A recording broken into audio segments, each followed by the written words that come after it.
none. The adopt, okay. Moved by Charlene Jackson, seconded by Darrell McLaughlin, be it resolved that the Council and Committee of the Township of Whitewater Region adopt the agenda for the March 11, 2015 meeting. Any discussion? All those in favor? Opposed, if any? Carried. So, we're going to switch again, Terry. You said you liked this chair.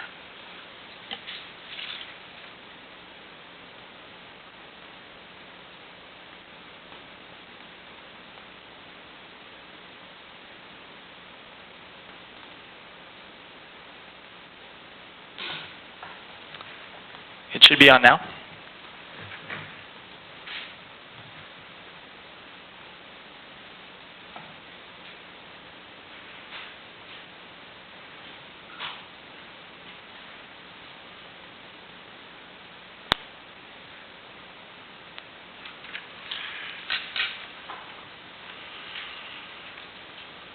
Okay. For the Economic Development Committee, we'll start with Andrew Kenny, our Entrepreneurship Development Coordinator. So, go ahead, Andrew. Well, if we can start by maybe just getting the goal for this meeting down is to have it done in 45 minutes, so we have lots of time to cover everything else. I'd like to discuss what we have been up to, first of all, and then I'd like to make sure we discuss any enterprises that we might be covering that is going to be requiring some kind of a line item in the budget. And I'll start with the three main strategic goals that I have. The first goal is to help businesses that are in the region already and help them meet their goals. The second goal is to help businesses that are here either expand their businesses or help other businesses or people that are in the area start new businesses. And the third goal, and this is the one that's perhaps most important, but it's number 3 because I think the other two are more important to do first. And that goal is to attract new businesses.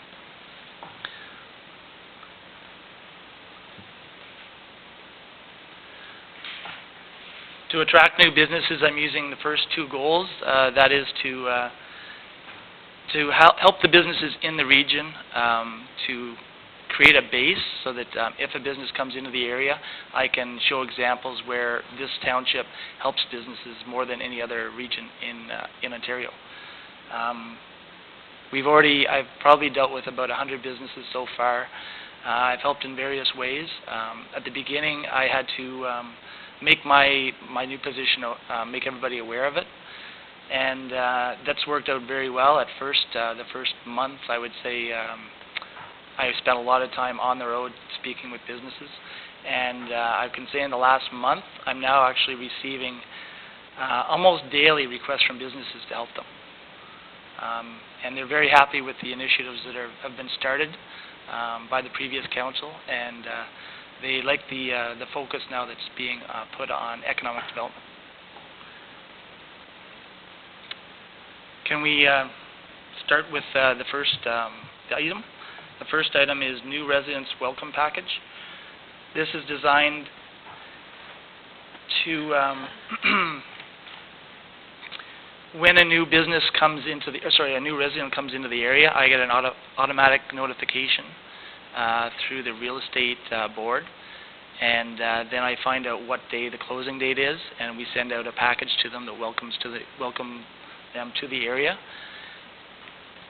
And what this does, it's designed so that we can let them know what businesses are available that they'll need that first day or first week that they're in their house. I think this is something that's not done in any other municipality, and it's something that should be helpful, and it should be seen as something positive. The main thing, We're also providing municipal information, for folks who move to a new area where you don't know how the garbage works and where things are and how to kind of fit in and get started. And I think you've had pretty good feedback. We're going to continue to grow that package.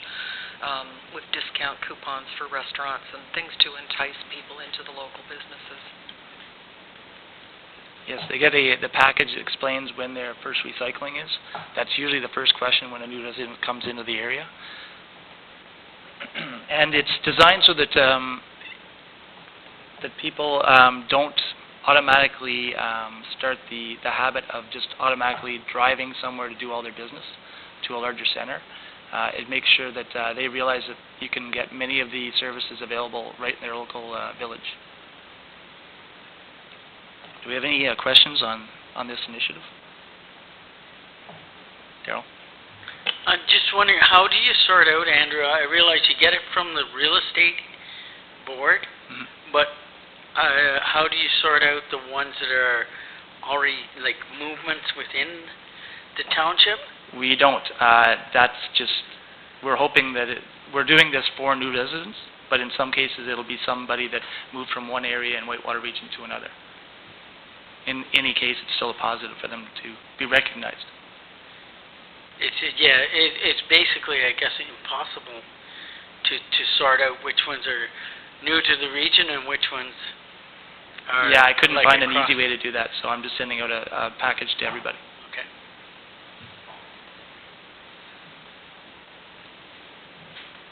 So we can move on to the second item.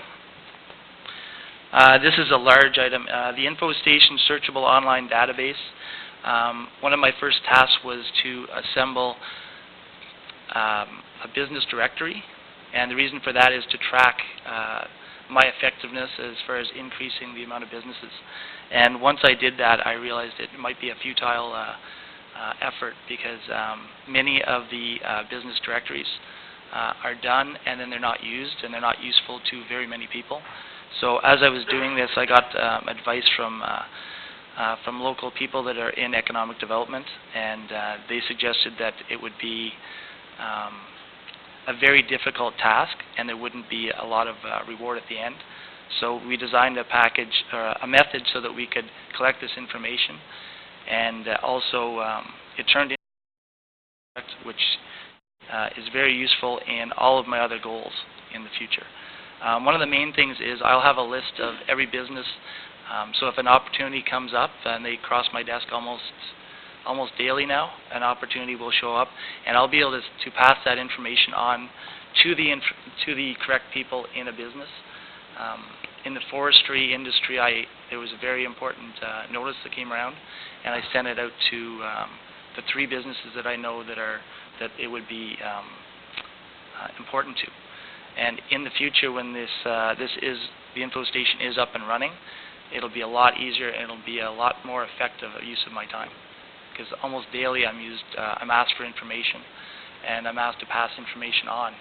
And the InfoStation will help in that regard.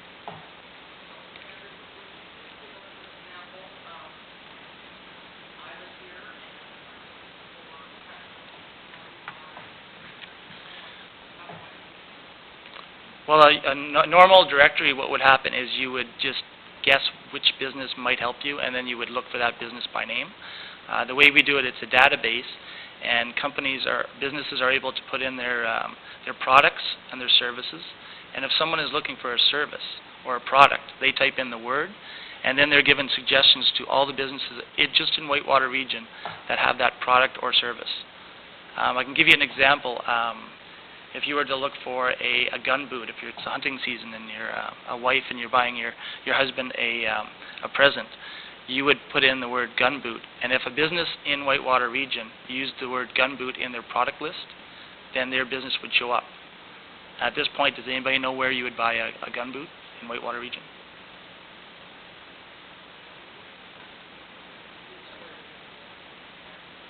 Well, Showers Home Hardware, as well as Huckabone's Garage.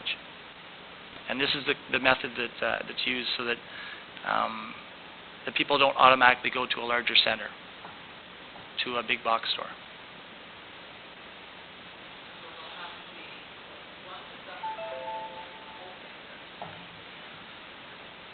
I've got 200 businesses on it right now, and it could be up and running next week, and I could actually show it to you. But yeah, It's the response has been very, very good.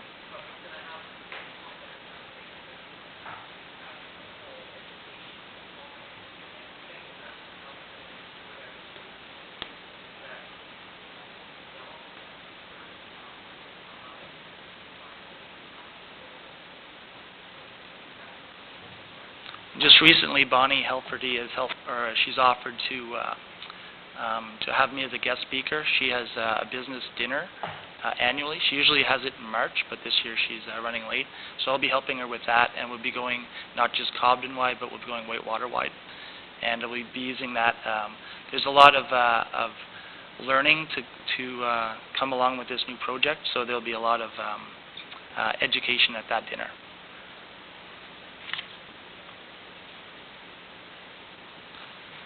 Yeah, I thought you were saying gun boot, that's why I didn't answer the question. But gum rubber boots you were talking about? No, gun boot, but I was using something that people wouldn't What's a understand. gun boot? Oh, it's something that you put your gun in, and you attach it to your four-wheeler. Okay, I guess So when you go hunting. Okay. That's what I was saying, gum boot. Anyway, the reason it tweaked my interest was, of course, I sell gum rubber boots up there, and I wasn't on the list. But so that brings me to my next question, and maybe my guy slipped up there or whatever. Did we get some formal invitation to put into this, and it didn't get responded to, or can you check that out? And Yeah, it let has me know? been sent out. But can you tell if my company has responded to this? Not They taking it. hadn't, as of this morning, I checked. And how long ago did they receive this correspondence? It wasn't handed to me, was it? I don't want to get anybody in trouble there, but no, it was just last week, I think. Oh, okay. Yeah, we've gotten, I've sent out over 200, and approximately 15 to 20% have responded back. Yeah. I'll be following up on it. Great. I'll follow up on that too. And if you want gum rubbers, I got them. Thank you.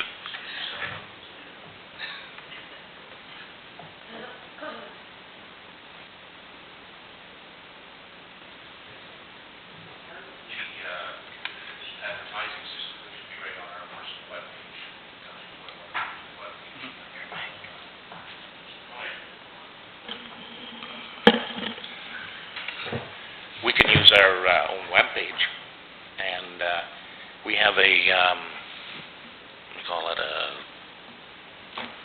one of those media pages too, whatever you call it. Oh, we've got a Facebook? Facebook, yeah.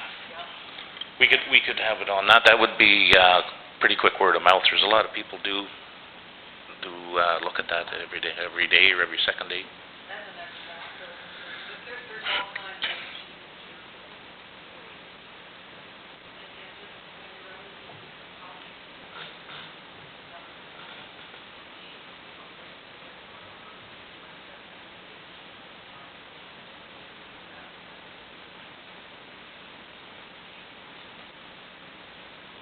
Yeah, essentially it's Google for Whitewater Region, and there's nothing else like it. I've been working with Brian with it, our webmaster, and we're looking at possibly expanding it to other municipalities in Renfrew County. And we've had Admaston Brumley is interested. They want to see how it goes. We are the test municipality, so we'll make all the mistakes, and we'll make sure that we correct them all, and then we'll open it up. And there is a possibility of actually getting some revenue from this. I think so, yes. I believe the cost to start it, Brian's time was about $3,400. My time was included. There was a lot of time spent on it. Generally, it was going out into the public and meeting businesses and getting ideas from them on how to make this info station work really well for them and for all other businesses. So it was something I would have had to do anyways. So there wasn't really additional cost there. There was a cost of 2 prizes that we had for the Buy Local contest, and that was actually covered by it was almost 90% covered by businesses that were putting in money for advertising. So the cost is quite low, and the benefit should be quite high.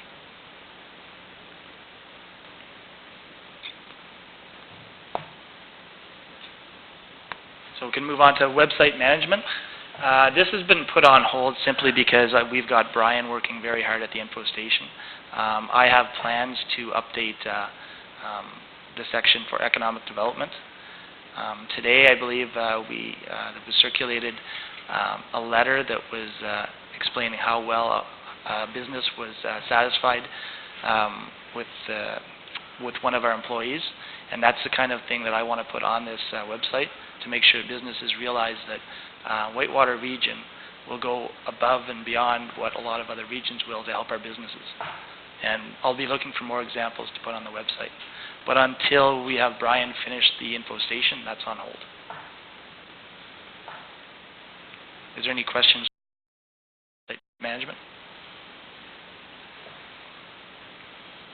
So we'll move to website tracking. Currently, we have a website tracking is done, but it's a free program that we have. I think for a very minimal cost, we could get a better tracking system. And it would actually be able to tell where people are coming from to see our website. It would be very interesting to find out how many from like Ottawa or Canada are looking our way and looking at our tax rates and looking at moving here. Christine? Thank you. Yeah, that's going to be something that, those kind of analytics, if we can get our hands on valuable data that's accurate, not just number of hits and visits, but where are they looking at us from the States, from England, from Ottawa?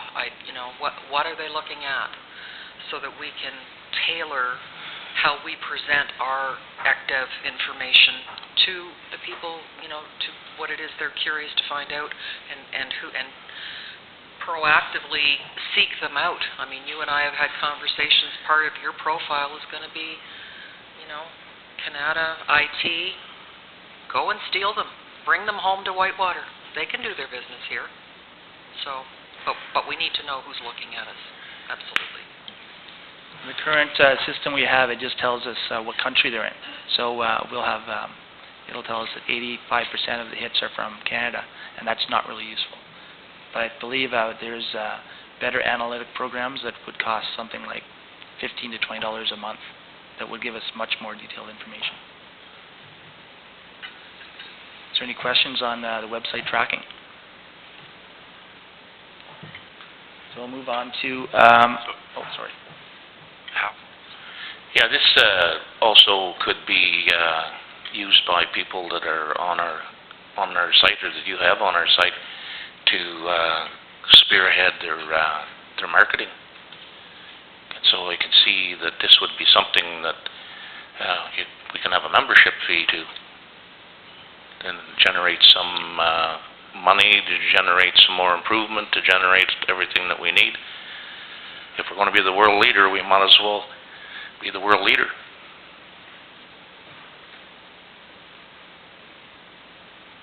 We should move on to an event to promote entrepreneur programs. In the tax bill we sent out, maybe you've received it, there was something in there. It was called the Insiders Tour to Whitewater Brewery. I'm using this new business. We're helping them out a lot, and they've also offered to help us in any way they can. And there's a lot of excitement over this new business, so I'm using that as much as I can. We've had a business bistro that was put on by Renfrew County ECDEV, and now I'm going to be going back to them again and offering a tour of their facilities and explanation of what their new plans are, and I think you're all aware of their expansion plans. And I think this will bring out potential entrepreneurs that are interested in how they started their business, why, what pitfalls they ran into. So right now we only have a small group that have asked to be a part of this. I believe we're at 5 right now. I'd like to promote it more, but I think the quality of the people that are coming out, they're actually people that in the next year plan to start a business. This is, even though it is small, I'm not going to let that affect, I think it's going to be a good program. Steve? Thank you. You're probably going to find too, Andrew, that the networking tends to be exponential. You start off with your small group of 5, And then the next networking event, they've told a couple of friends, and now there's 9. And then the one after that, there's 20. And it tends to grow that way with like-minded people. I know when I had my business in the Bancroft area, that's how it worked. And it just really took off because we were all supporting each other. We all had similar issues. So, don't be discouraged that you're starting off small but mighty. You'll probably see that snowball. No, I'm not discouraged at all by that, but I think a lot of people are just, they're a little hesitant. So I'm always looking at new ways to shake the bushes, and hopefully a few more entrepreneurs will follow the trees. In some cases, it is just the networking that brings out people. In a lot of cases, people, I just had one business say that they're going to reopen because they heard about the info station. They had been struggling, and they see it as an opportunity to start up. And I can probably give a name out to them. It's Hoof and Paws, and she makes products for horses and dogs, and actual clothing. And she was struggling with marketing, and now she sees an opportunity here, and she's going to be reopening. So is there any more questions about the event to promote entrepreneur programs? I guess one thing I should say, just to add to that, there are a lot of programs out there that are for entrepreneurs to start up. There's one called Starter Company, and there's also one called Summer Company. And Renfrew County has about 20 spots to fill in both of these. And they're funding programs where they get $5,000. It's aimed towards, I think, the ages 15 to 29, and they rarely get even half apply. So I would like as I say, shake the bushes, make sure that these entrepreneurs know about these programs.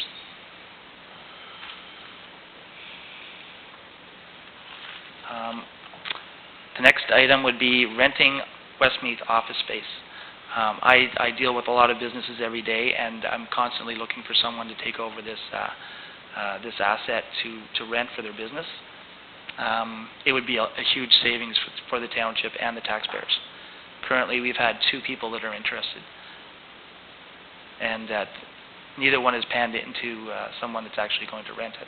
But I would like to ask everybody here, and especially everybody at home that hopefully hears this, that people have to be aware of this, and it's a wonderful building. It's been left a little bit lately, but we can certainly fix it up, and it's in an excellent area, and there's high visibility, high security, and I think we would be snowplowing for you, so there's another option right there. And the next item on the page is promotional video. This is something that will probably require some funding. Christine and we have discussed it, and it would be a very excellent tool to use at the upcoming kayak championship. It would also be very useful to have on our website, as well as in our foyer when someone comes in, as well as any other event that I can get it out at. And our plan is to have something that shows off the lifestyle that's in our region. I've already been getting some film clips of local within the summer since I started in May. It's not professionally shot, but I've been told it looks quite good, and it shows all the different events that are going on. I believe I've got a lot of the events like the Beachburg Fair, the Cobden Fair. We have ATVing. I believe we've got the treasurer on our ATV saying this is how we do it in Whitewater Region. Unfortunately, she didn't go through the big mud puddle.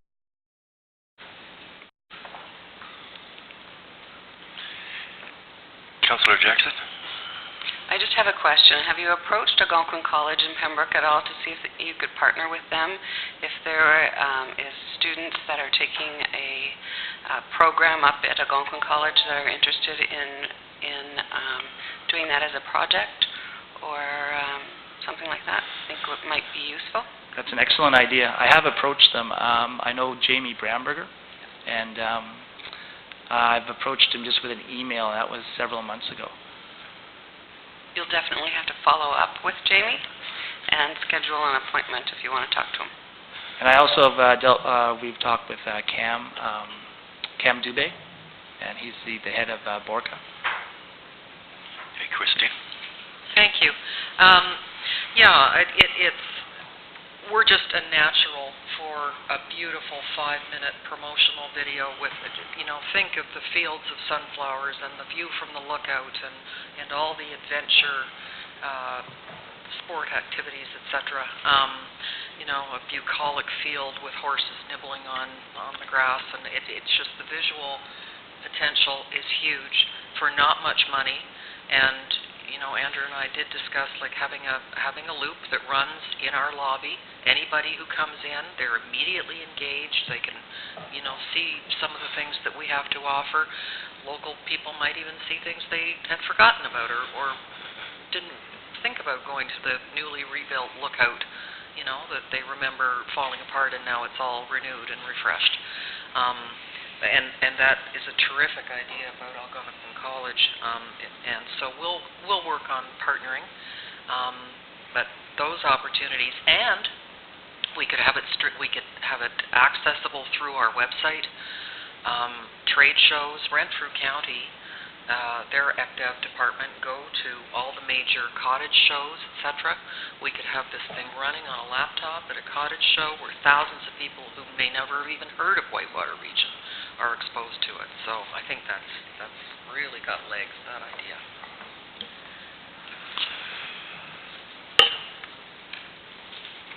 Okay, any other questions? Okay, back to you, Andrew. Okay, so we'll move on to the Bring Them Home program. This is actually identified in the plan Bring Me, so it's definitely a program that had to be on our list. And it's designed to bring businesses, entrepreneurs back to the area. Things are not the same in Whitewater Region as they were 20 years ago. A lot of businesses have left perhaps 20 years ago and they started and they're successful, and we'd like to bring them home. And my strategy there is I'm going to go straight to their mothers.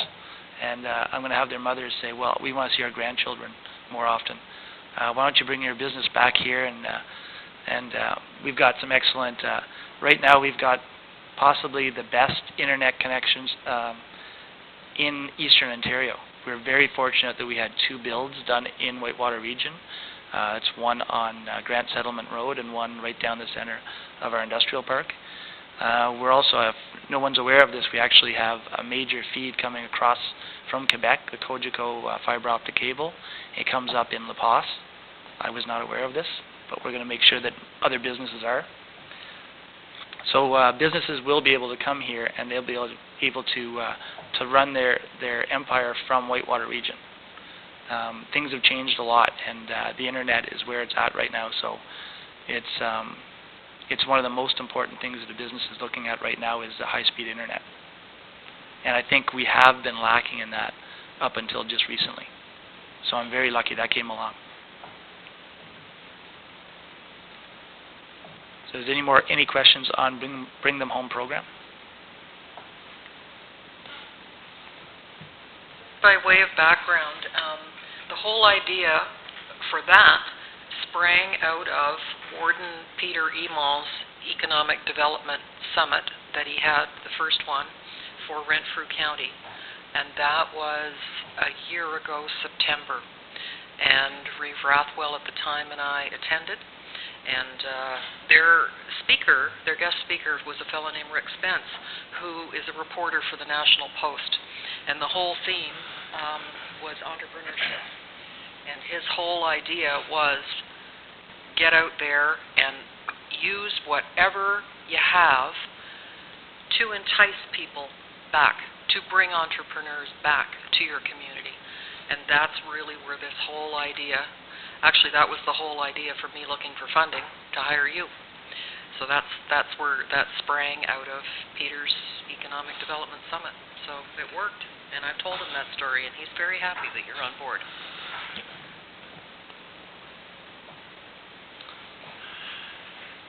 So we'll move on to the next item then, the World Kayak Freestyle Championship. This just fell into my lap as a wonderful opportunity. The best way to bring in entrepreneurs is to have them come here, and that we have us show them our best. And I think we can do that at this championship. They're going to be down at the mighty Ottawa River that surrounds most of our Whitewater region. It's what we're named after. And we will be able to show them the calendar of events that we do here. If anybody's been out in the summer, it's not hard to find something to do on the weekend. We will show them our horse riding, our ATV trails, our bike trails, and everything that we have there. Our 3 rinks, our recreation facilities for a small community and one without a huge tax base. We have a lot to offer, and a lot of it's free. We have the Ottawa River and all that goes along with it. So Charlene, I think I have on here, Councillor Jackson is assisting, and anybody else, we're welcome to have you assist us. I see this as an opportunity right now. I'm spending a good percentage of my time trying to help them plan this event, and it's just a huge event that will bring in a lot of people. It'll bring revenue just for that weekend, and it'll also bring in a lot of tourism dollars for then, and as well as in future years to come when people see what's available. But the second thing it'll bring in is it'll bring in entrepreneurs that just look at our lifestyle here. And then I'll make sure that they know if they go down to the kayaking championship, how low our taxes are. And I'll actually have examples of how inexpensive it is to buy a house here or to build a house here. And I think it's going to be a no-brainer for a lot of entrepreneurs that have businesses in places like Stittsville or Canada or Kemptville, and they'll look at their bottom line and they'll see they can run their business from a wonderful place that's a short distance from where they are currently, and they'll have this huge advantage over their competition. Their bottom line, their tax base, their building, their workforce, everything they can get for a very good price here in Whitewater region. So we're going to look at this kayaking championship to promote the heck out of us. Is there any questions?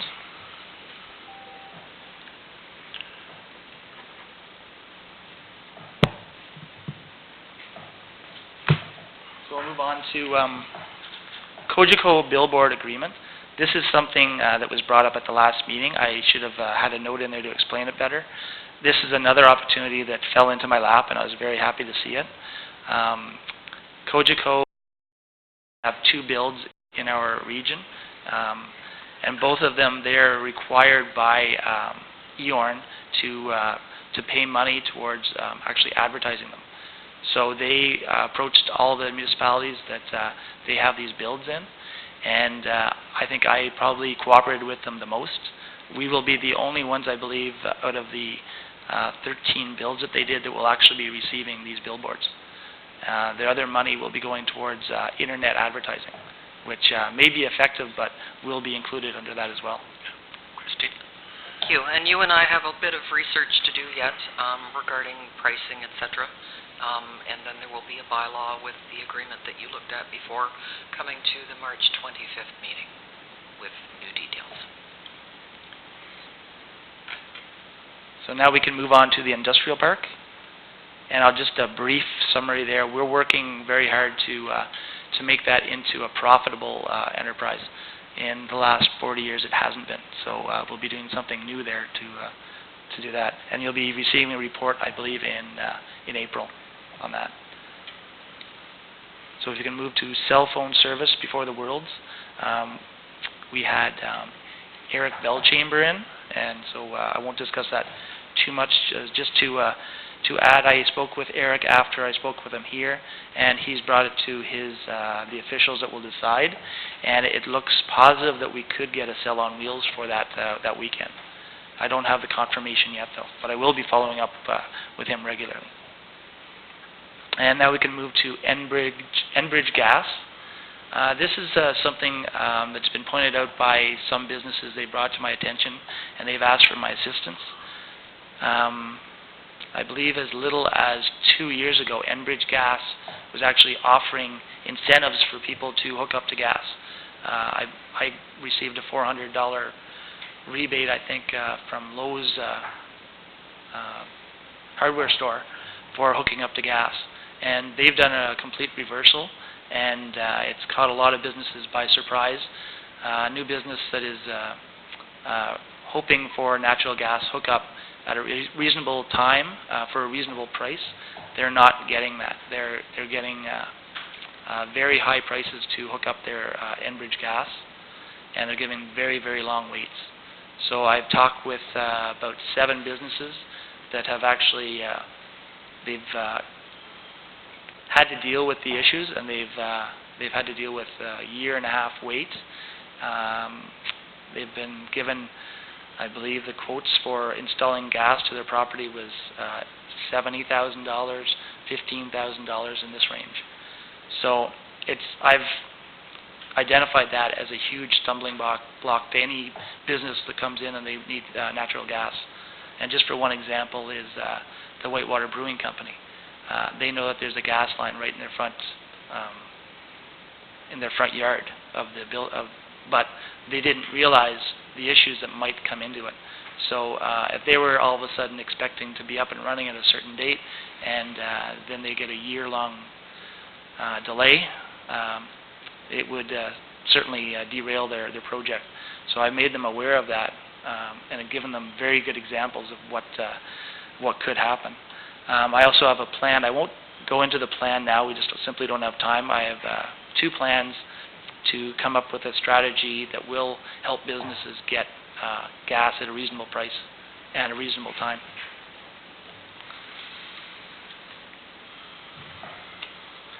We've got 3 minutes left, so our goal, I think we've made it. Funding, just briefly, I have some experience in the past with funding and going after funding, and quite often I'm helping businesses or organizations go after funding. The Trillium Fund, I looked after that for the World Kayak Championship. It was unfortunately unsuccessful.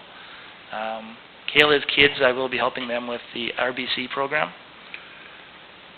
And the EODP funding was denied for the info station, but there is a possibility of reapplying for that one. And that's the end of my report.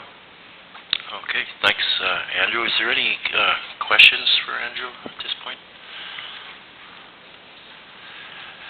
Mayor Johnson? The grants that were denied, are they provincial or federal? Trillium Fund is provincial. The EODP,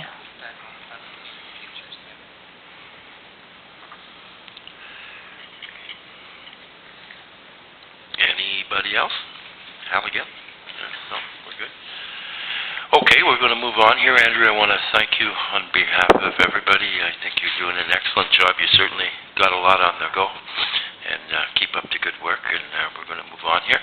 Got a motion moved by Terry Miller, seconded by Charlene Jackson. Be it resolved that the Economic Development Committee of the Township of Whitewater Region receives and files the Entrepreneurship Development Coordinator's Report on March 11th, 2015. All those in favor? Passed? No. Carried. Sorry.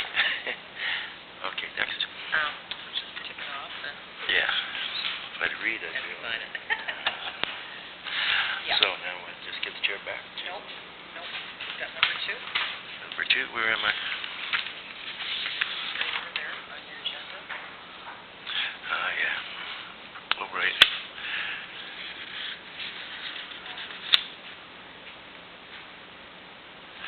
Okay, we're going to move on here with number 2 on the agenda, discussion of economic development initiatives for 2015 will become part of the strategic plan update, which I think was on the papers we had the other day, or the other meeting. Is that right, Christine? Yeah. I'm going to let Christine speak to that. Thank you. Yeah, I had provided everyone with the page chart. This committee has a new name. It might have a bit of a different focus. And I certainly don't expect you to get into a large discussion about this tonight, but as we work towards, once the budget's finished or we need to have in mind the initiatives that you want to move forward with for the strategic plan in terms of economic development. And I would like to comment as well that we have 1 year left in Andrew's contract, which will expire March of 2016, which is why one of the initiatives regarding hire the community development officer, or whatever you want to call it, is in the 2016 list for consideration. So in 15, some of these items Andrew has touched on, quite a few of them actually, but I would request that the chair and this committee start and look at the specific economic development initiatives that you want to see roll out over the next 3 or 4 years during your term. And maybe if everyone could start and give that some thought as we get into strategic planning later on in the year, that would be a perfect opportunity to update your economic development focus. Thank you, Christine. Any questions on that? No?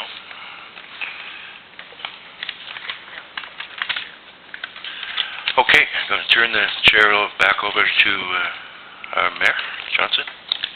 Right? I'm sorry, Chris. To Councillor Jackson, sorry.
Okay, the first item on the agenda is the sewer budget and the treasurer's presentation.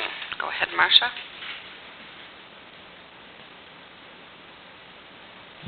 Here we go. Thank you. Good evening, everyone. Welcome to our very first budget of 2015 discussions. We are going to just talk tonight about our sewer budget. We're going to do it in different steps, the sewer, then we're going to hit water, and then we're going to do general, okay? But tonight it's just going to be sewer, okay? In front of you is all I've provided you guys with basically all the slides that are going to be up there for you. If you want to write some notes down.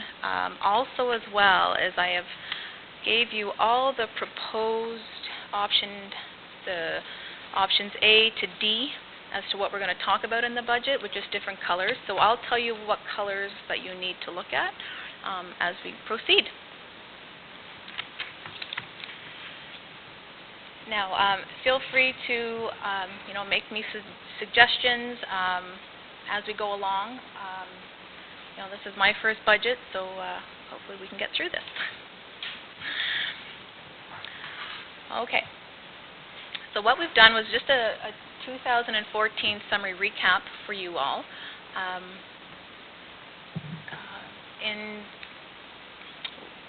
For 2014, budget, we had to use $95,097 out of the sewer reserve to balance the budget. And then major purchases were, they ordered a ductless wall mount, municipal class environmental assessment, and that one is ongoing. Non-agricultural source material, as well as our Ontario Clean Water, which is Aqua, our contract. That is the total that we paid in 2014. And just to advise you that it was a little bit above what we were quoted. However, there were some billable items that came into play, and Steve, I believe there was... Any of the overruns with respect to the Aqua contracts have to do with higher than expected hydro costs, sludge disposal expenses. That continues to be a problem. Services, supplies, and equipment, and a lot of it is simply just call-outs when there's alarms from the site, from the plants. They have to be responded to in an expedient manner. So those bills then would come in, and they would go then through the accounts payable. Okay. Oh, sorry. One thing I would like to point out to council regarding the municipal class environmental assessment, and I'm sure Steve will address that in more detail as the evening goes on. This is phase 1 and 2 of the environmental EA, environmental assessment. This is preliminary work that has to be in place in order for us to move forward with rebuilding the Cobden sewer plant. This is mandated work. There is, if we're going to move forward with that project, and we do have an active funding application from the Small Communities Fund. Marshall will talk more about that later. I'm hoping to hear by the end of March or early April whether we were successful or not. But in order to get going down that path, we were advised by our consultants that we had to get this work started. So that's why it's there. Now, Will has been here, and yesterday he provided me with the numbers for the 2014 year end for the sewer.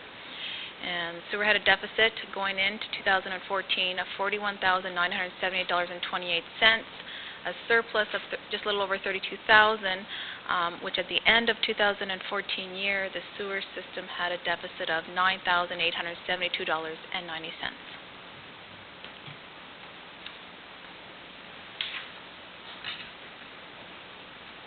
Now, in this budget, we will be talking about me just giving you Aqua background, major expenses for the sewer plant, major projects for the sewer plant, general discussions, and the 2015 sewer rate options that we've come up with. And just so you know, each slide has a number on the bottom, so if you ever want me to go back to the slide, I can, okay? Aqua background. Each year, Aqua gives the Environmental Services Manager a list of the forecasted expenditures. The Environmental Services Manager, he reviews the list and assigns GL numbers to them. And during the year, Aqua will provide the Environmental Services Manager an expenditure request form if the item is over $1,000. So basically, if an item comes in at $895 that they need to purchase, they go ahead and purchase that. It's any item that's over $1,000 that comes to Steve here in the office to be approved. If I may interrupt, Marcia, actually, if there is an $800 item, they will still... Oh, they still will? They Okay. will still send me an expenditure request form. Okay.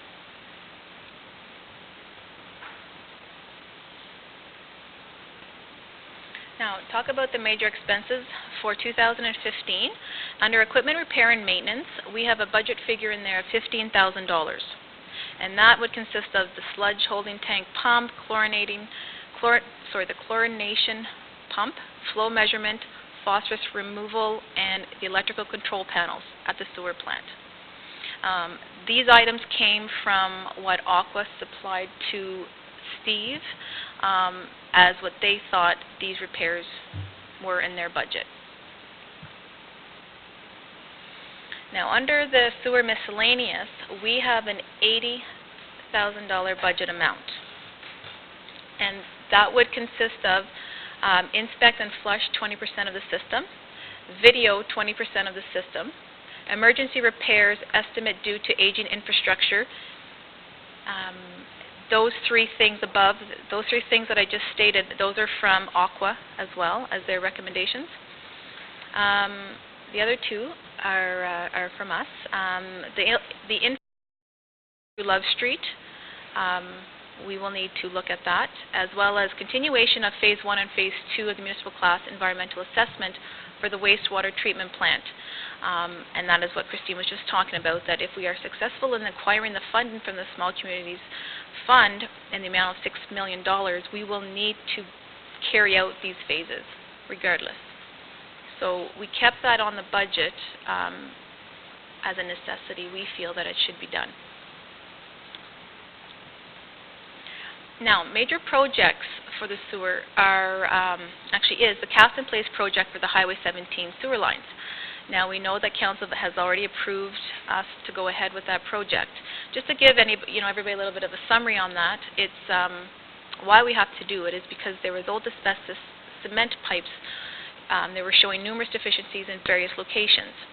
A little bit of background, the cost of the project is estimated to be $135,000, and JP2G will be the engineering firm who will be in charge of that project. And finance, I don't see that on your proposed sewer budget figures of $135,000. I don't see the revenue coming in at $54,000. We kept that separate for a reason, and I can just explain that. So basically, what we had the $80,000 in there. We had that. We were playing with that number. Now, if we were to, we had talked in one of our council meetings that perhaps that we would finance that project, maybe through a debenture that we had talked about. So what we did was, we know we're getting the project done. We're just going to take the $54,858 off of that, and then the balance is what we will have to finance. You still have to record the whole cost and all of the revenue. Okay. So the revenue has to go up $54,000, Okay. and the expense has to go up the $54,000 Okay. to make the total of $135,000. You can't net out. You have to have your revenues and your expenses. Okay, we can make those changes. Mayor Johnson? The part of the funding that we had asked was to see if we could self-finance some of that too, eh? Mm-hmm. Okay.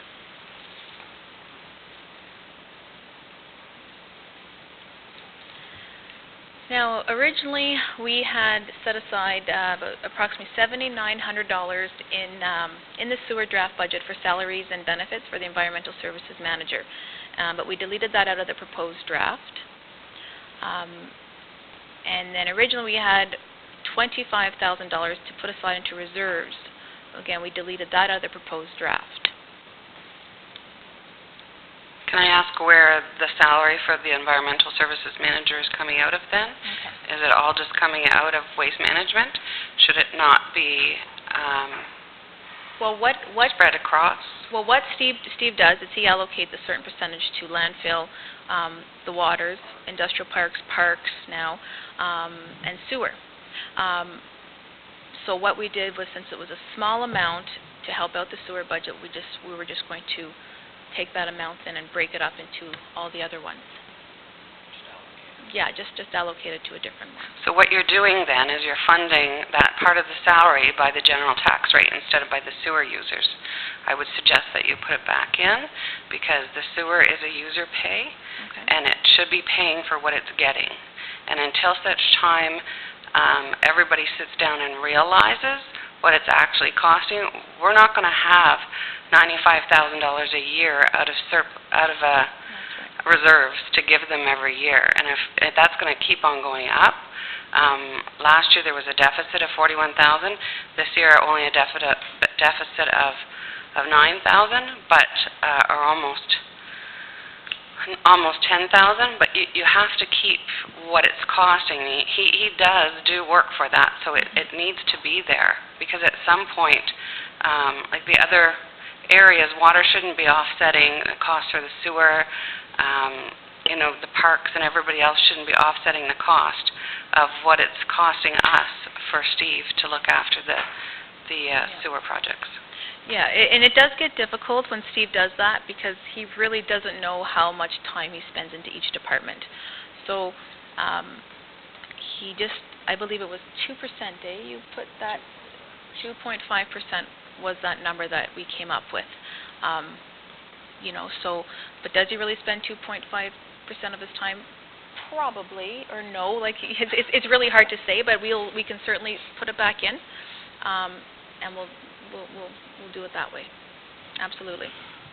The other thing is the cost of sending out the bills as well for staff time. So you can just call it as admin transfer, Okay, we've never had because that, but yeah.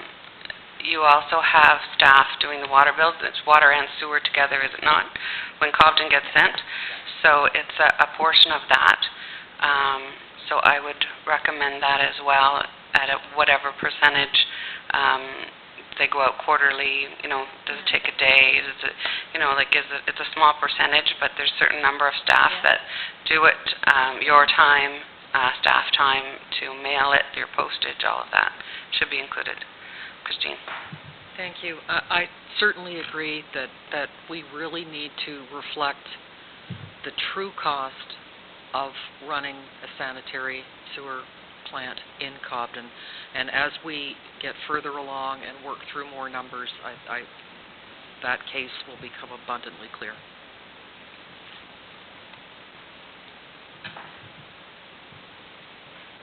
Sure, go ahead. In order that we have an extremely good handle on the costs, we have to charge everything that actually is being paid by that utility to that utility. How we fund it after is then going to make a difference on what's actually costing us. So if this year when we're doing sewer and water problems and you feel that there's more time, then that should be reflected. I would really think that should be kept track of as much as you can. I know it's hard, but just to get a true cost, because otherwise I think we're kidding ourselves at what we're doing in budget if we don't have a true cost. Now, speaking of the true cost then for the salary, now obviously when that project on Highway 17 gets in play, salary will go up a bit. But I do like that. I've jotted some notes down about the admin wages and postage and stuff, and yeah, we haven't done, I don't think ever put that in the sewer budget before, so I think it would be a good idea. We'll definitely do that. Now, a background on the sewer billings. We do quarterly billings here, which is March, June, September, and December. And we bill 245 commercial units throughout the year, which is a revenue of just a little over $39,000. We bill 1,754 residential sewer units, which is this is at the current rate, which is a revenue of $208,207.73. And then we bill quarterly 3-metered units, which is a yearly revenue of $24,161.81.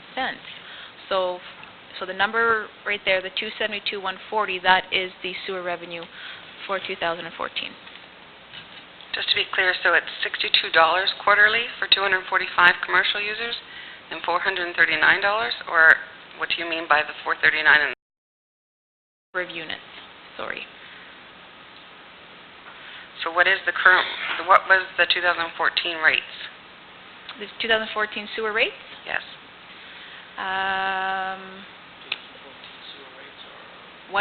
So on my next slide there, it shows you just a little background on the sewer rates.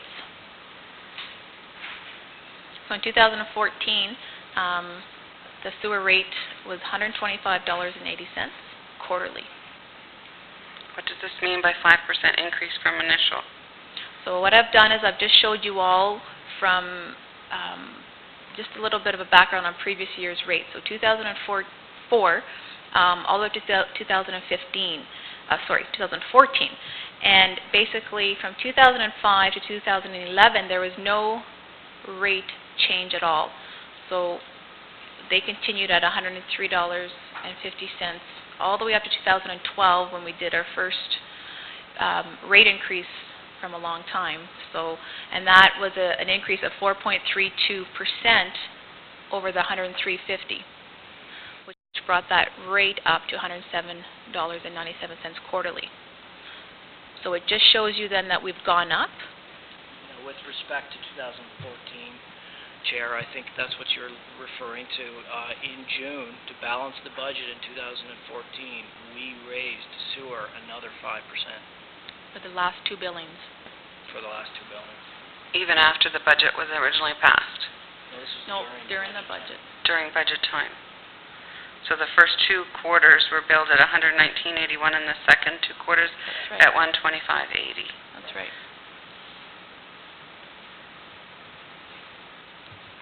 Now overall, from 2004 to 2014, that is a 20% increase.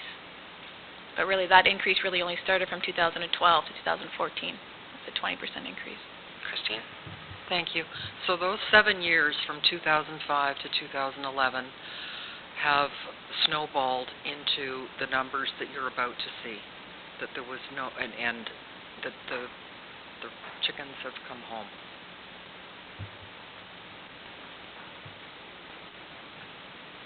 Just for my interest, the 3 units that are being metered, we're metering water to gain our sewer, of 3, and any of the new industrial buildings that have been approved, are they putting in meters, or are we going meterless? I can ask the question Okay. to our building official. Not to my knowledge. Okay.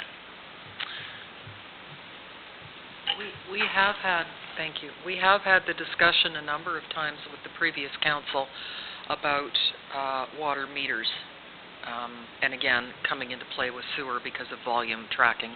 And until grant funding rears its head, it's just a non-starter. I believe we had a consultant come in to tell us it was $800 per household, per meter.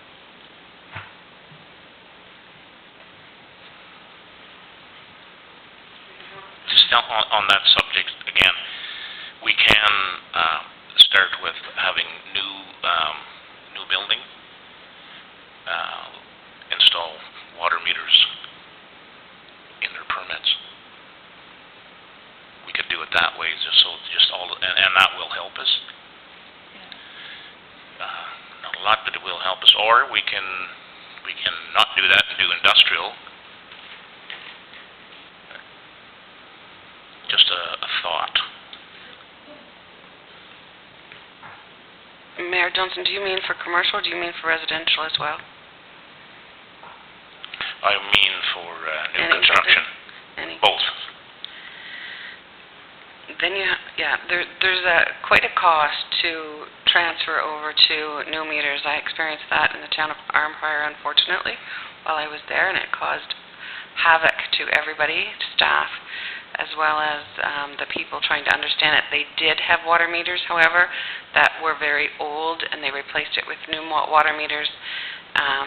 So you have to have a meter reader. You have to have a number of things, and per meter you're looking at probably $350 per installation. It's quite expensive. It's not something I recommend doing until we're forced to do it, especially with the costs being as they are. I concur that the water meters are the cheapest part of the system. I've been around a bunch of installations, and part of that was from Arnprior at 1.2. To have it in the building permit or in that area on a new building, that is not that expensive, but for us to read them all the time gets expensive if we don't go to radio meters and stuff, which is very expensive. So I'll just retract that suggestion.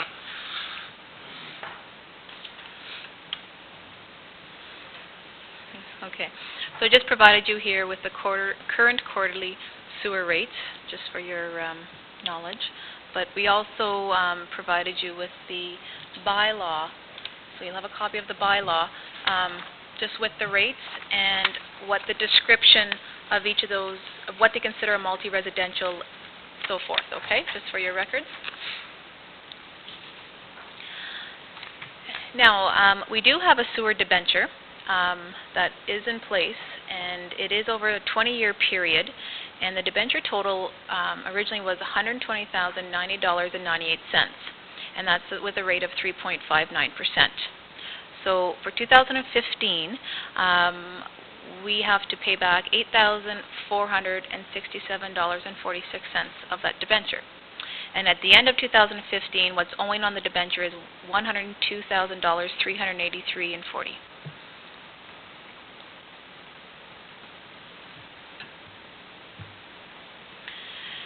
Now, getting to our sanitary sewer reserve. 2014, we had a very nice opening balance of $139,186, minus transfer to balance the sewer budget for 2014 of just a little over $95,000, and then we also helped the water budget with just a little over $33,000. In 2014, there was no contributions to reserve, so that leaves us with an ending balance of at December 31st, 2014 of $10,746. Explain the transfer to the water budget? It was past the budget. It was they were in, a deficit, and it was agreed by council to help pay. From the sewer to the water? Yes. Okay. No. The other amount is... Yeah, you're right. I've never seen that happen in any other municipality at all. I'm quite shocked at that kind of decision-making, but I'll go from there. And in 2015, in the 2015 budget, we proposed to use the reserve.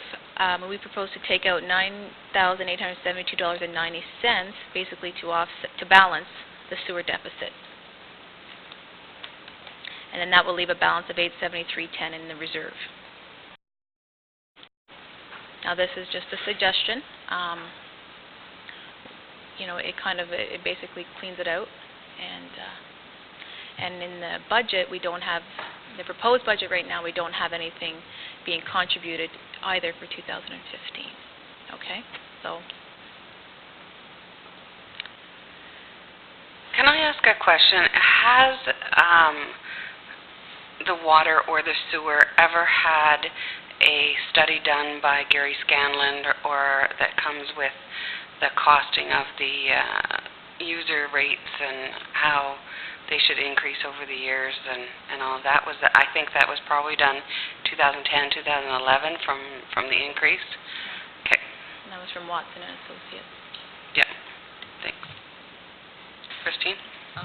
One other point, Chair, that I think it's important for everyone to know is that I personally think that study provides you with a very flawed baseline, because I think the rates were set way too low, and they covered basic operating. There was nothing in there for capital repairs or for reserve, and to my mind, that's a very faulty, and then the cascade began, because there's where the baseline gets set, and of course the rate changes flow onto that. So we have really a compounding problem here with the 7 years of no increases, and then a study, and I wasn't here at the time, but I can imagine the conversation went something like there was a considerable pressure to bring the rate increases in low, for council. I'm just guessing at that. And now we're dealing with the fallout of that. But I think we're working with a faulty baseline. I totally agree.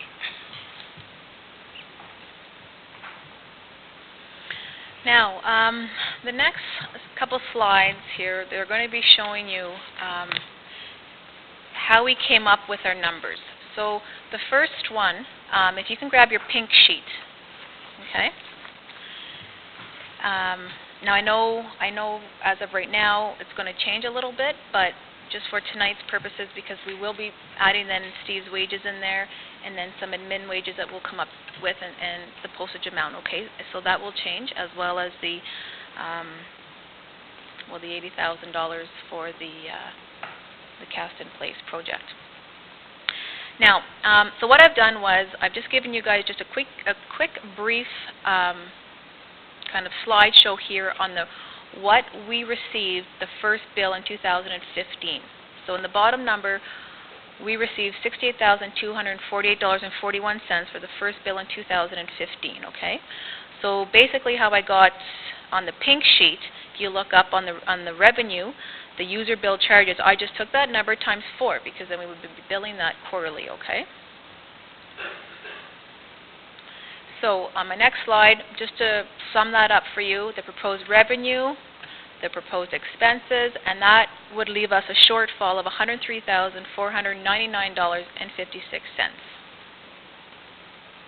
again, this is strictly operating. Okay.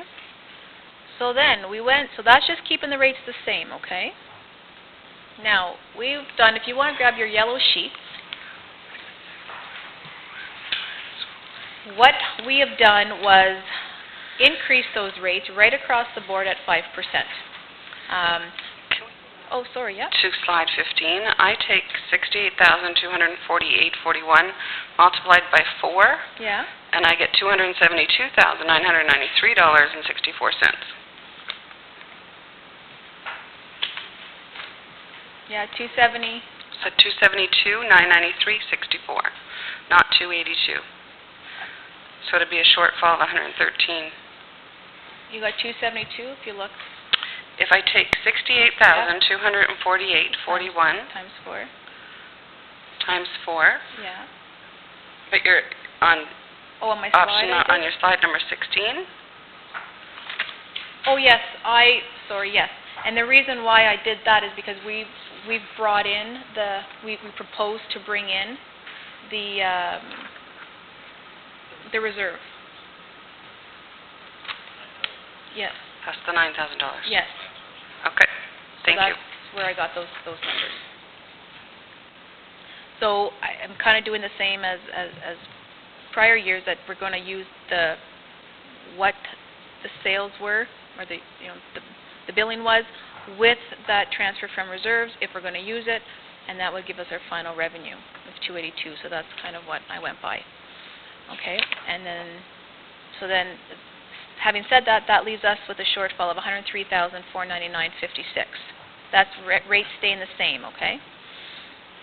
Now on your yellow sheet, what we have done was we've taken all those rates and applied a 5% increase right across the board. Okay? And to summarize that up, we have a shortfall again of $88,996.60. And that's with a 5% increase. So it's getting a little better, but not good enough. But you haven't taken into consideration how you're going to fund that $80,000, how you're going to... No, we were going to, based on what council had spoke about, that $80,000, we were just taking that out, and we were going to discuss what you guys had maybe discussed, debenturing, or, I mean, there was a couple of other options. But we just left that out of the budget for now. But we will put it back in to show the true value of it. Right. Well, whether or not the revenues and the difference is put back in, it's still going to remain to be $80,000, right? That's right. So it just needs to be shown in the actual budget. Yep.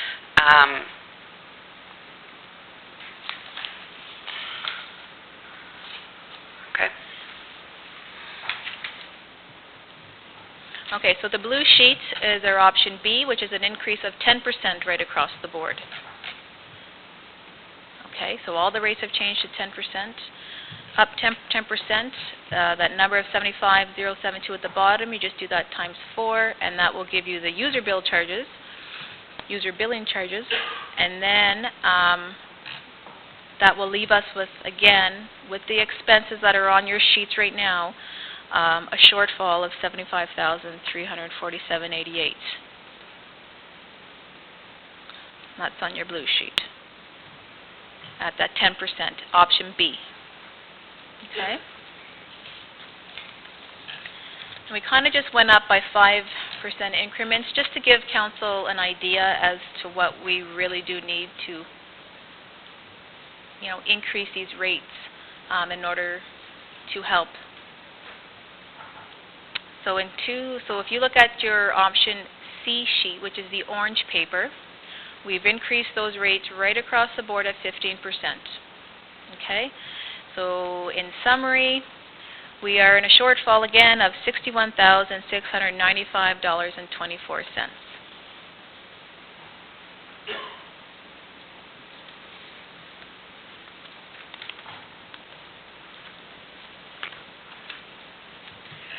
And then we finally did 20, and then that's where we ended it. We did a 20% sheet.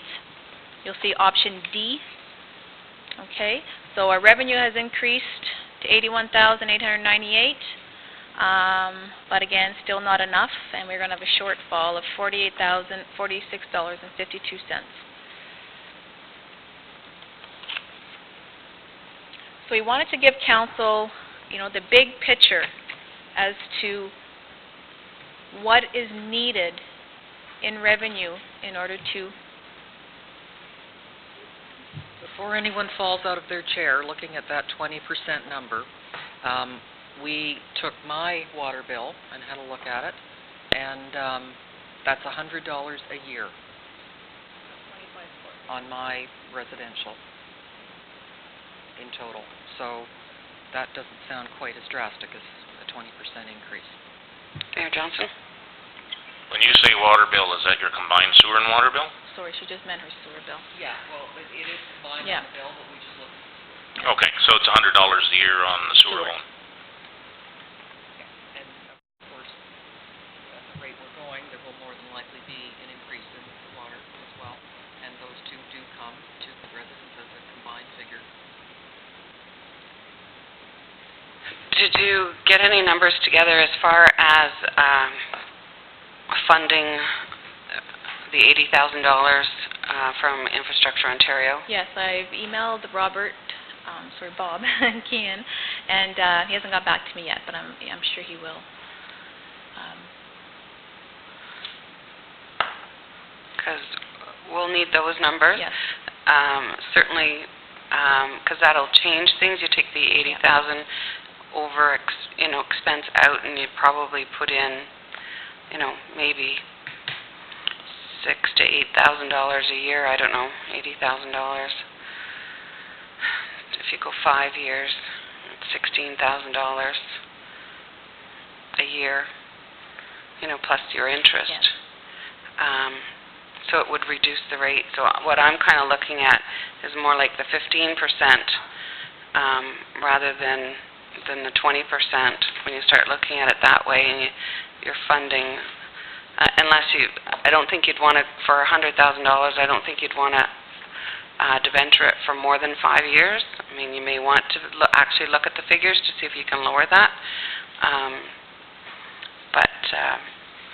With the sewer plant perhaps coming on board, there's going to be a huge sewer debenture there, because that'll be a multi-million-dollar debenture, and it would probably be over 20. I think they can go up now to 30 or 40 years now on debenturing. So you might want to get that information as well, because you have the budget numbers for that sewer project.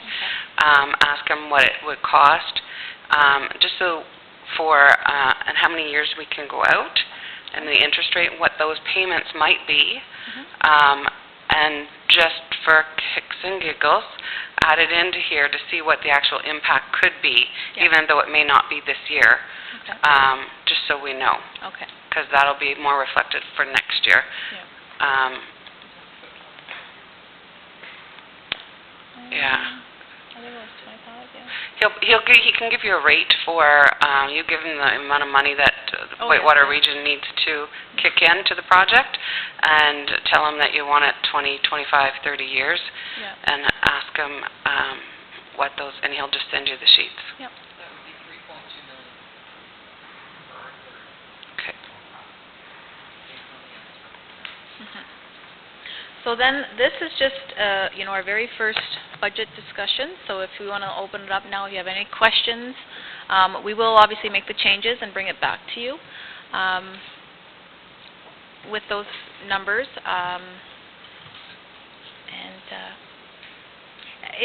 It's kind of, I know it's almost like a shock to see the huge amount of the expenses that it is, but this is just operating. This is not putting anything in reserves. This is basically... Mayor Johnston. You take 7 years and 2.5% recommended increase, and there you go. So we're just going to do it all at once and catch up. We'll have no reserves. We have no anything else. We continue to go the adopted method and not get on top of it. In 10 years, the municipal board will be taking us over because we're not managing it right. So we need to start now doing it, catching up, because if it had been caught right from 2001 through the system, then we would be putting it up 2% this year. Right. Absolutely. So that's an Absolutely agree with unfortunate thing. I'm not blaming anybody. That's just the way the numbers it read, is. right? Yep. I have a question with regards to the equipment repairs and maintenance, the $15,000. Is there anything in there that if the new sewer plant was built that you wouldn't require? This is, now I can give you an absolute breakdown of it from the Ontario Clean Water Agency's forecasted capital expenditures. You're talking maintenance. This is maintenance, perhaps having a new chlorinating pump on hand, a new pump on hand for the for phosphorus control, for the ferric chloride. I mean,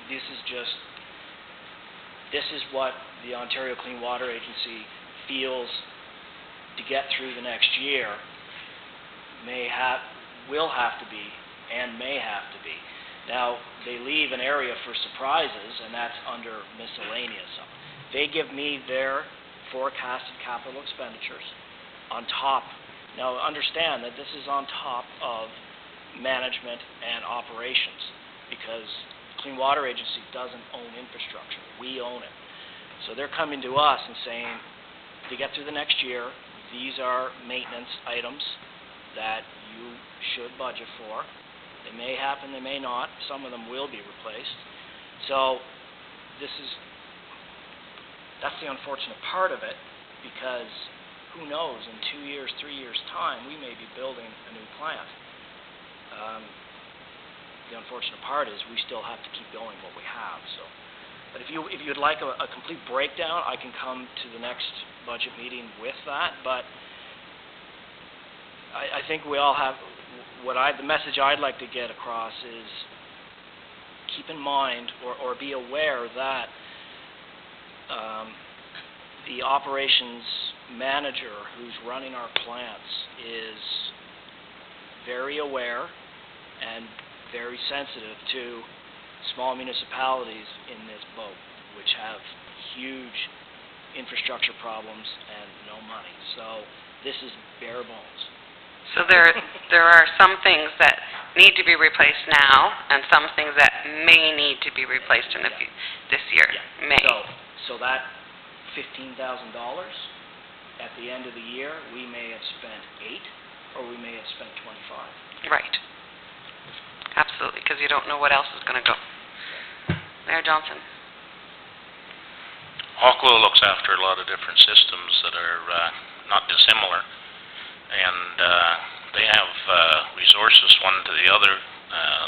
I was in the business, we shared back, and they should be expected to be sourcing and us not keeping on hand. There should be a pool within all of the plants that they're managing, and if there's, they just have pumps on hand that they can switch out. And has there been any dialogue with them on this type of a system? Okay. Okay. Again, I would suggest that your operations manager down there is doing what he can to keep this down. And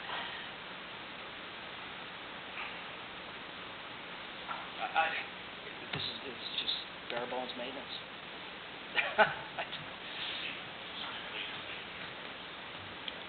Okay, and I'm just realizing now, unfortunately, the $80,000 for sewer miscellaneous is not the cast-in-place project. So it's an additional $80,000 that doesn't show on here. So yeah, we're... Oh, it's It's on. it's on there. It's under miscellaneous, so the $80,000, I'll give you a breakdown, under miscellaneous. That includes Clean Water Agency's forecasted capital expenditures of $15,000. $7,500 of that is for emergencies. So that may not get spent, but it's there because it's a 36-year-old plan. But there's $80,000 unfunded from the cast-in-place project. Yeah, that's not on the budget. That's not on here, that's No. what I'm saying. Yeah, no, yeah, you had That's said that, and we So would it's put an that on, yeah. Additional Yes. 80,000. I was thinking the 80,000 was the difference between the 135 and the 54, but it's an additional 80,000. Yes. So the 103, if nothing changes in terms of the rates, the $103,499 shortfall, to cover that, we would have to increase the rates 36.5%. That's right. That does not include the annual cost to debenture the $80,000 cast-in-place. That's right.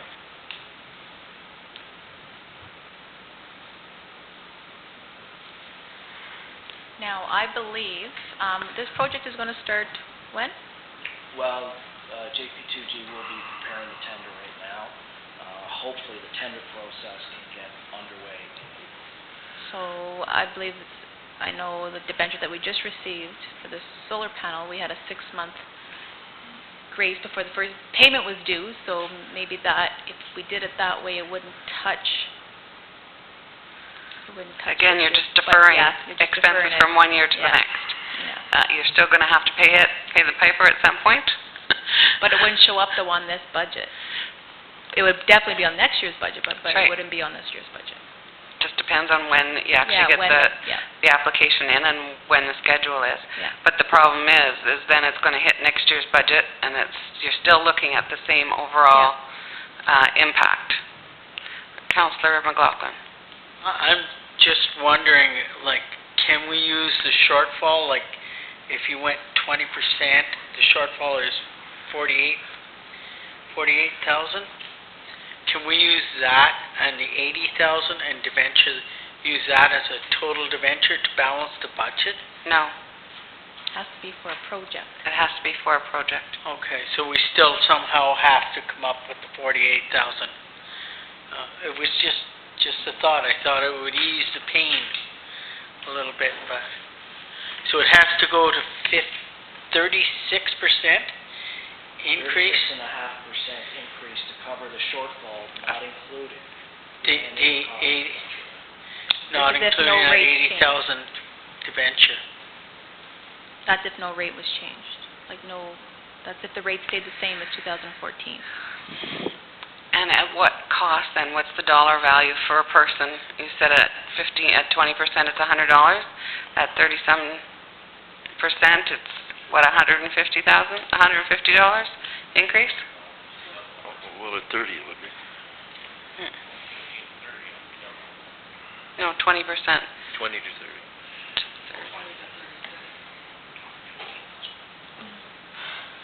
Okay. Breeze Miller. Yeah, just to be clear, I know I've heard this, but it hasn't settled in yet. So what I'm hearing here is this whole budget without the CAS project is as we see it, and you need 36 6.5%, and that's nothing to do with the other project. The other project, it's going to end up at 80 when we juggle the numbers on the grant and the cost of the project, right? So we're actually dealing with numbers, say we took the gas project out over 5 years, and I think you touched on them numbers earlier. We've actually got, say, another $16,000 a year to charge to this. Yes. So it's not going to be 36.5 anymore. More. We need to know those numbers calculated. We're up to 40 or 42 or whatever that number is. Okay, I just want to be clear on that, because I guess you're working that in, Yes. Marcia, as soon Yes. as possible, because Yes. that's real cost. And, Yes. I guess, are you waiting on council to know what term to put that over? Is No. that the idea, or? No, I'm going to bring it to council. Bob Keane's going to give me information, and I'm going to bring it to you as to the rates. And then that will have to be passed with the bylaw, the rates that you decide, and we go from there. Okay, good. Okay, thank you. I think I'm clear on the numbers for the first time in 20 minutes. What to do, that's another question.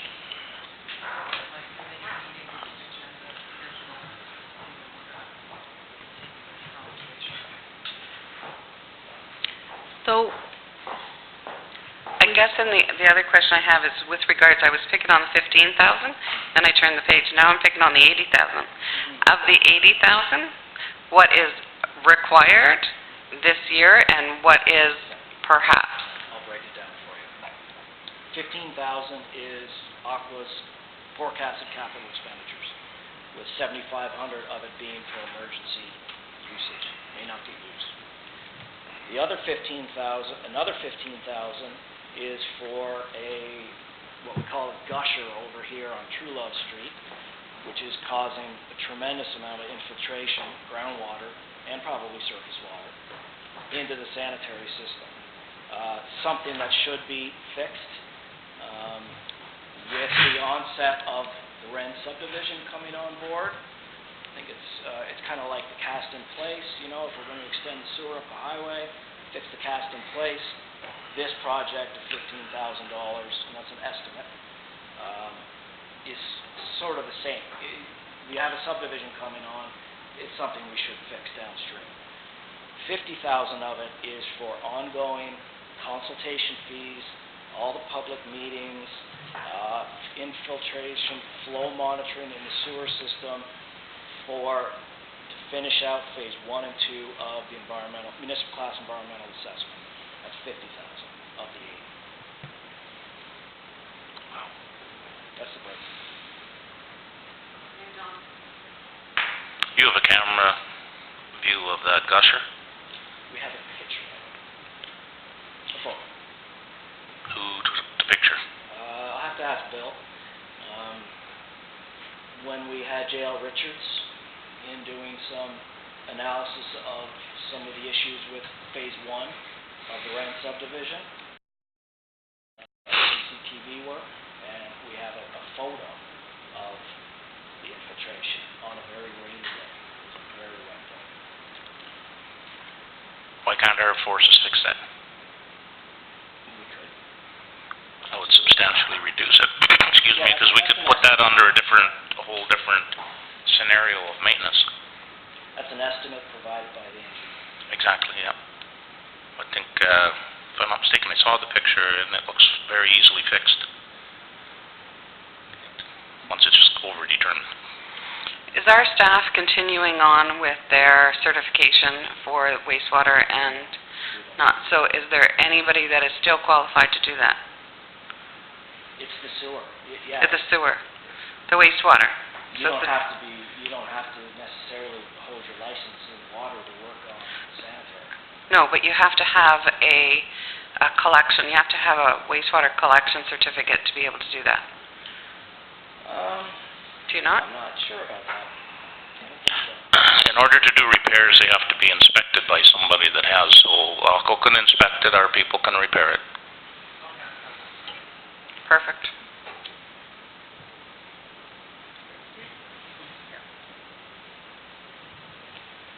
So that's the $80,000. Now, with possible funding, maybe, for the sewer plant, we should know soon, hopefully within the next month. If we can acquire funding, 2/3 of the project estimation, then it's quite necessary to continue on with phase 1 and 2 of the municipal class environmental assessment process. And this is a process that the Ministry of Environment basically expects you to carry out. And so, if funding is acquired, then that $50,000 is allocated towards consultation services, probably even getting into the pre-engineering stage, a lot of public consultation. So, but if funding is not achieved for the project, then that's $50,000 that may not be spent. So that $50,000 is only going to be spent if the funding is, okay, so we could take, And that is an estimate. It's just a ballpark figure. so it's not going ahead if we don't get the funding at this time for this year. So that $50,000 could come out. Christine? Just one thing to think about, though, that the plant is, what did you say, Steve, 38 years old? 36 years old. And if we're not successful in 2015 with the Small Communities Fund, let's hope that there's another brass ring to try and grasp in 2016, that we're just going to, because, the clock is ticking and the day is coming, and I understand what you're saying about, taking that out, but sooner or later, this work needs to be done. It's a requirement of the ministry. So whether we do it this year or next year, it does have to be done. Steve? Thank you, Chair. I would suggest that because of its age and the fact that it's been patched and patched and patched over the years, keeping in mind it still treats sewage very well. It's just old, and there's no redundancy. So even if we don't acquire funding or maybe a reduced amount, just to update the plant and still have no redundancy, you could probably look at spending upwards of $1 million just because of its age and its state of repair.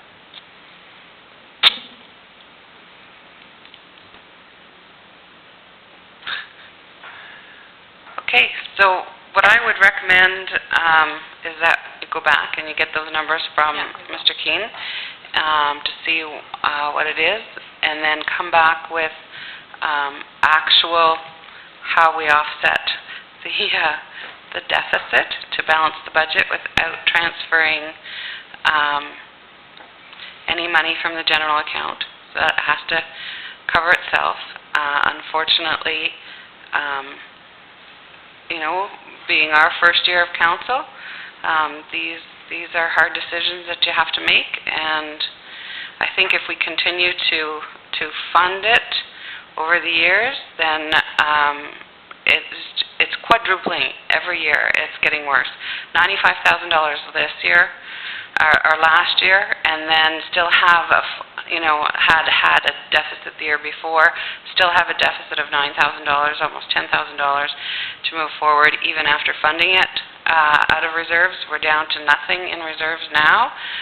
What's going to happen when these sewer lines, if we didn't have CAST in place, where else in the municipality do we or should we be looking at CAST in place projects besides Highway 17?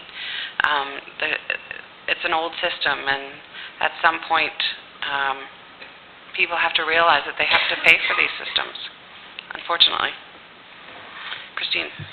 Dave, you had some numbers that you looked at comparative today, Bon Cher Valley and Barry's Bay, and I think it would be a good time to introduce that, and also, Chair, the concept that in our jam-packed meeting schedule, which always seems to be expanding, I have the next budget discussion scheduled in during the regular council meeting on Wednesday, March 25th, that also has an agenda that's building.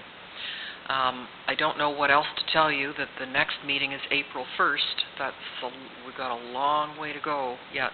So with your permission, I would like to at least have 45 minutes or an hour of a budget discussion on the 25th as part of the regular meeting. I don't see any way around it. I would suggest that unless there's an emergency to add anything to the items on the agenda, that we stop the adding to the agenda now.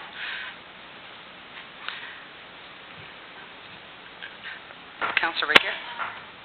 Previous years, we used to take the budget and we would take one full day and do budget.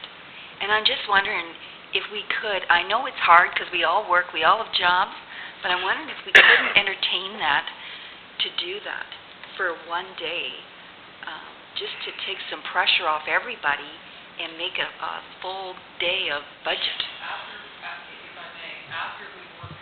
Thank you. After we work through the sewer and the water budgets, and those are two of the most difficult chunks and challenges that you have facing you, then I think that would be an excellent idea as we bring all the pieces of the puzzle together and then have, what do you think, a day-long session but dividing up those two chunks first and handling it this way, I think is wise, because otherwise it would just be an overwhelming day to try and let's get the two most difficult things sorted to the best of your ability and comfort level, and then have a day where we look at the budget in its entirety and what the impact of various rates would have on $100,000 worth of assessment. Unfortunately, we probably won't be able to get that impact until the county passes their tax ratio bylaw, which won't be until the end of March. So we won't even be able to get and it might not even get. I know we're meeting, treasurers meet soon, I think the last week of March, and then it goes to Finance Committee, and then it goes to Council, County Council, so in April. So you're looking at close to the end of April before you get those dollar values per 100,000. We have a guess. I mean, as long as the county councillors don't change their mind from the recommendation that will come forward from the treasurers and the Finance Committee, they usually pass that upon the recommendation. Then we can look at that. What perhaps I can suggest makes things a little bit easier is if we could get a list of capital projects, actual capital projects at some point, maybe by the first meeting in April, so that, just for information purposes, so that if there is different projects and road projects or whatever it is that, we can kind of wrap our minds around, which ones, or if there's anything else, is there something that, a councillor feels that should be brought forward or not be brought forward, but just a list of capital items just on our desk, just for information purposes, and then go from there, and then have a day-long meeting. I'm okay with a day-long meeting, as long as you feed me. I'll also provide you too, on your desks, the list of all the reserves for you all to see. We'll just finish them all up there for me, so I can get you that. Right now, looking at our meeting schedule, I had penciled in a possible council and committee corporate services meeting for Wednesday, April 22nd. So what I'd like to do is just pencil that in as additional detail of that being the full day meeting, and hopefully by then we have all the information that we need to be able to solidify. You're writing on your hand, your Palm Pilot. So would that work for you folks, Wednesday, April 22nd, if we could, maybe we don't have all the data we need in terms of county rates, et cetera, by then, but I'd like to just peg it now. Marcia? I just want to make sure that that gives me enough time to get everything, because this is, again, my first, and I just don't want to disappoint anybody, so I'm going to hope that that will work. Yeah, we don't want to push you past the point. Because This is your first audit, and it's our first negotiation. yeah, the audit, the union, and the first budget, it's been long, long nights. Mayor Johnson. We'll make a tentative date now, the 22nd, and if we can't meet it, we can change it. We can change it anytime we want. Okay. The tax policy group is meeting on March 19th, so that's next Thursday. So we'll have a good idea what the tax ratios are, so to be able to, the only thing is we can't play with them until they're passed. Play with them on the Opta website until they're inputted by the county. So maybe at that time I'll ask Jeff Foss to input them so that at least we can get some kind of idea, even though they're not passed. And if they're passed differently, then we have to go in again. But at least we'll get a good idea, because that's where we go to our tax rates is on Opta. Okay. One thing, while I was on the phone here, I got an email from Paula Troutman, just wondering if there's a letter ready for the mayor with regards to the flyby at all. Did she ever get a hold of you? Danny. Daniel has it. Danielle? Mr. Troutman, or is Paula that's looking after it?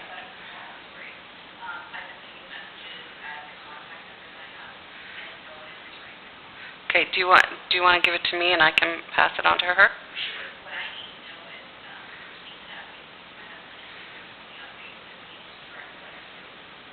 It's not that base.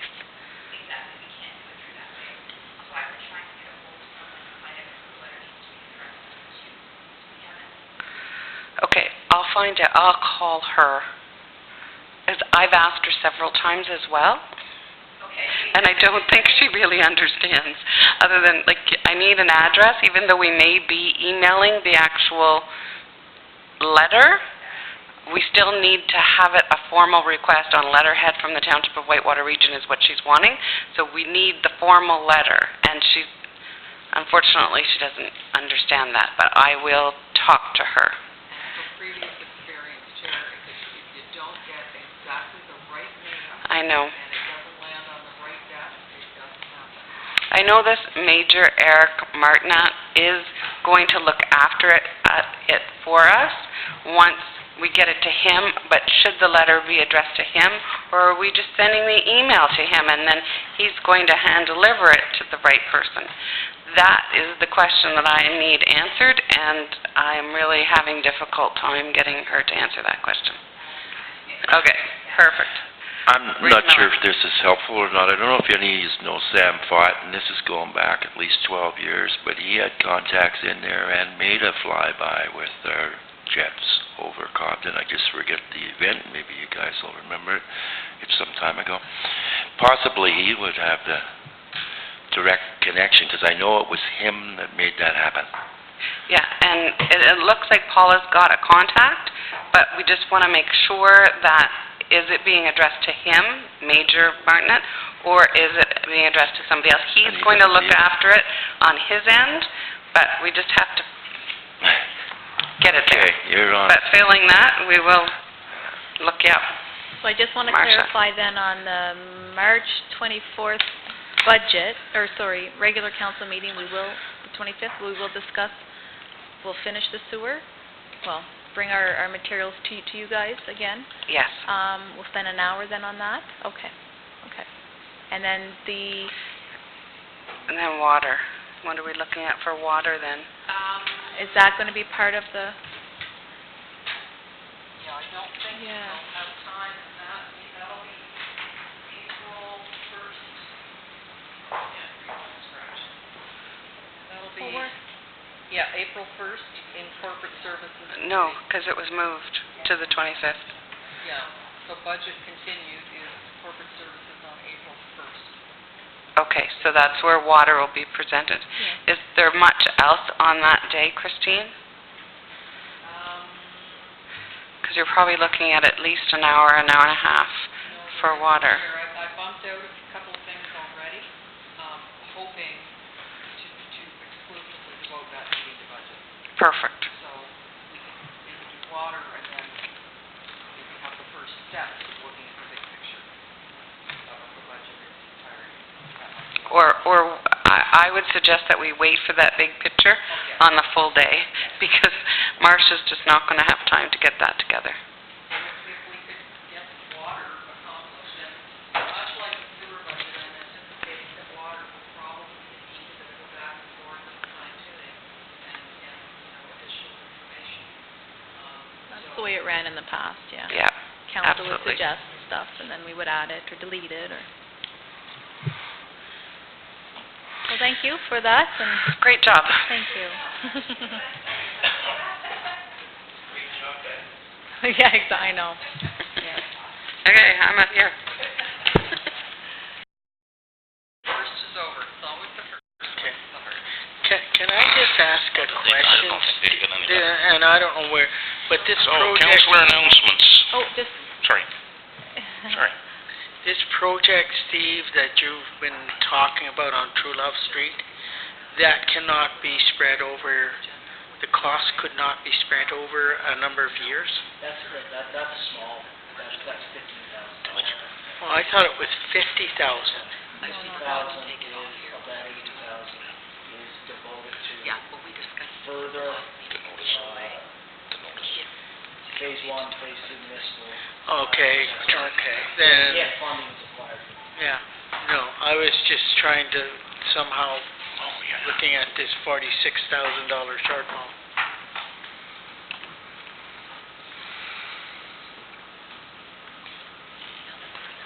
Yep. Okay, we move on to councillor announcements. We'll start with Darrell. Councillor Darrell. Charlene. Kathy. Only thing I have is Donna McMillan, Dave's Mackay's sister passed away, and just don't have any updates on anything, but she went to work yesterday morning and pretty sad. She works for her brother. They were together. I did send out a note that we were going to be sending a card, and then once there's some kind of announcement about the family's wishes, we'll continue to act on that. And there was another local lady that passed away as well, Lana Luxton. Russell Luxton's wife. They lost their son David a couple years ago. He passed away as well. So. And just so you know, because I'm very proactive on the ambulance time, there was a paramedic in here this morning, and I did ask him the response time to Westmeath, because it is far. They live down on Brumley Line.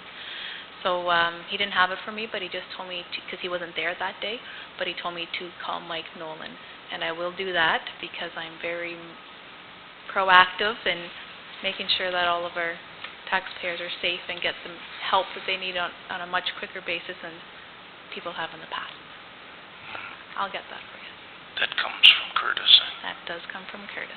We And were on top of the hill, near Halliburton, when I phoned and got that news. I And won't that's be why- forgetting that, same as you won't be. That's why the ambulance system is here. That's right. Which, oh, did they? Good. They've Yep. told me already that having them here, they've saved 3 lives for sure from heart, and so it makes me feel good. Yeah. But yeah, I mean, it's they need it to be, yeah. So it's good. Ultimate goal someday would be to have a station in Beachburg as well. I'm shooting on that. Okay, moved by Charlene Jackson, seconded by Darrell McLaughlin, be it resolved that the council in committee of Township of Whitewater Region be adjourned at 7:57.